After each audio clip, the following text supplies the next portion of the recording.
Hey, what's up, y'all? This is Lewis Speaks 2021, and today I want to talk to you all about the weaponization of trauma. You know, there are a lot of people out there now who are weaponizing their trauma. They don't want to deal with it. Instead, they want to inflict their trauma onto other people. And I realize that there's a big difference between a traumatized personality and a toxic personality. You know, we all are people that have experienced trauma on some level, you know, in one form or another. And many of us have not learned how to process our trauma and how to use our trauma in the service of our goals. Many people instead, they opt to weaponize their trauma. They opt to hurt others and inflict their trauma as a way to release it. And that's when it becomes toxic. You know, we're all wounded to some degree, and wounded people who lack awareness, I consider them traumatized personalities. They lack awareness into how their wounds play out in their everyday lives, of how they manifest in their dealings with other people. They lack that awareness. So they're definitely traumatized personalities. Then there are other people who have an awareness of their traumas and their wounds. And rather than do like the necessary work it takes to heal, they instead opt to hurt other people as a way to release and deal with those traumas. And those type of people are toxic. You know, when you have an awareness, but you choose not to do anything about it, when you glorify your wounds and you continue to use them as weapons to hurt other people and disappoint and bludgeon other people because you're angry, because you're raging out, that's when you become toxic. And I think the big difference between the traumatized personality and a toxic personality is awareness, is one's level of personal awareness. That's why it is crucial for people to do their work. If you are unwilling to do your work, then you ultimately become a toxic personality. And we have a tendency to throw this word around a lot. Toxic, toxic, toxic. You know, but I think personally, there's a lot of people out there who lack the awareness necessary in order to make change and make changes. And it's crucial.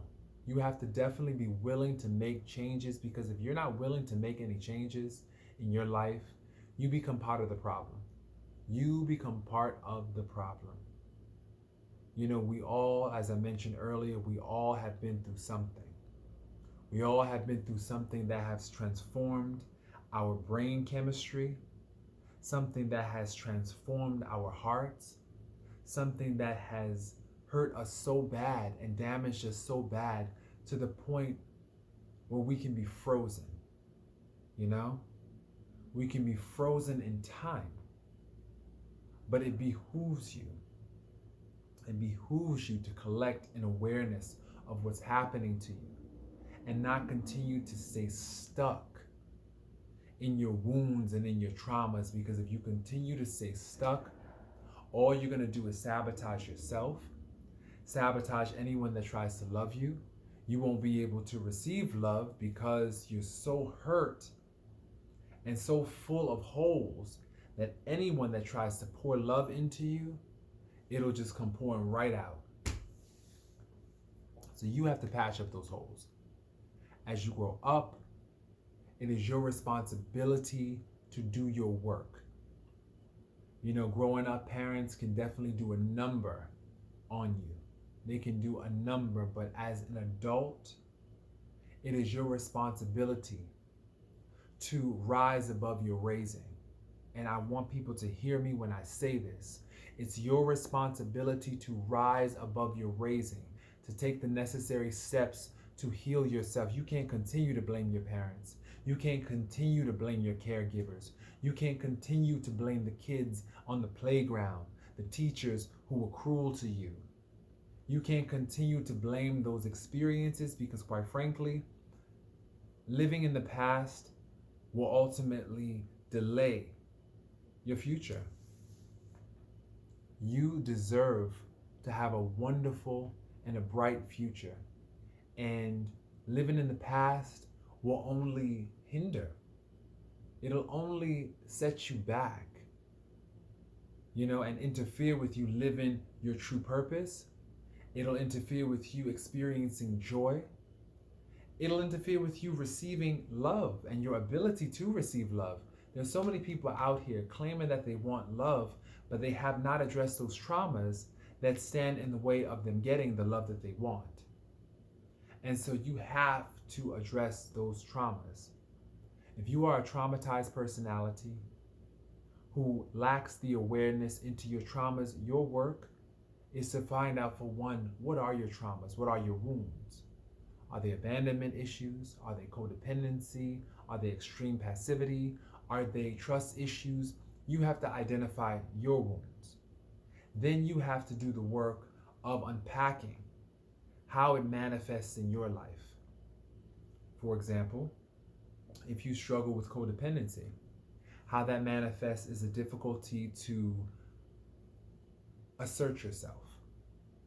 How that manifests is, well, like I said, it manifests differently in everybody. Let me just clarify.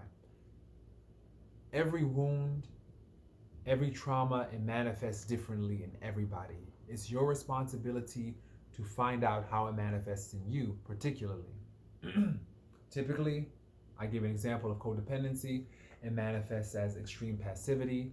It manifests as over responsibility for other people's emotions, over empathy, always looking for the wounded one to take care of because you're so used to taking on other people's problems. You don't know where you end and, basically where they begin, and vice versa. You don't know where they end and you begin. So that's just an example of a wound that you have to figure out how it manifests in your life. This is hard. This work is grueling. It is painstaking. You will cry. You will scream. You will curse God. You will get angry. But you have to continue the process and move from a traumatized personality into a healed personality. Because if you don't do that work, then you become toxic. As I mentioned before, the difference between a traumatized personality and a toxic personality is awareness and also the willingness to do the work.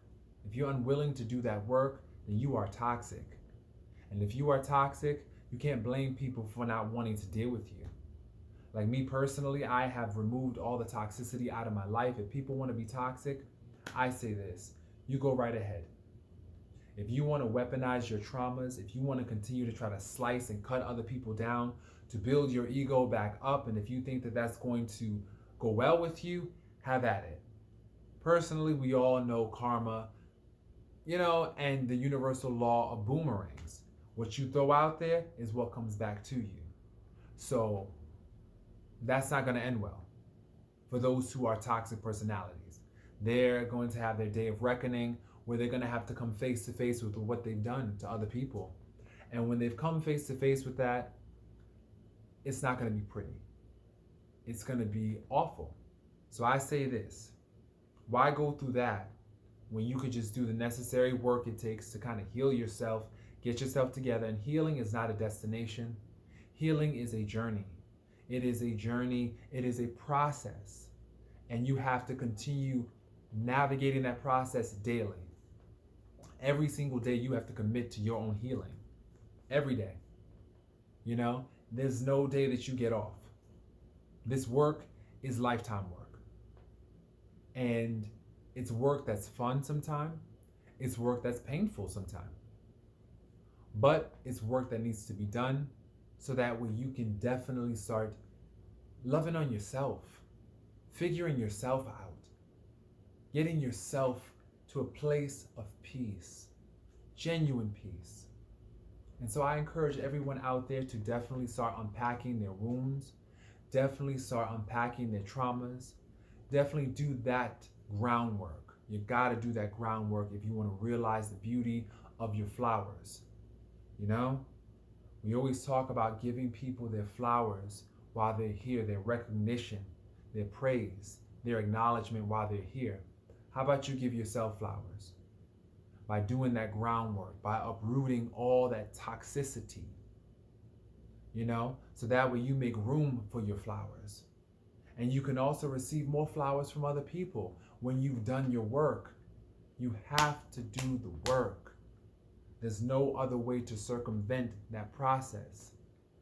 So I encourage everybody out there to do their work. I definitely want to say thank you.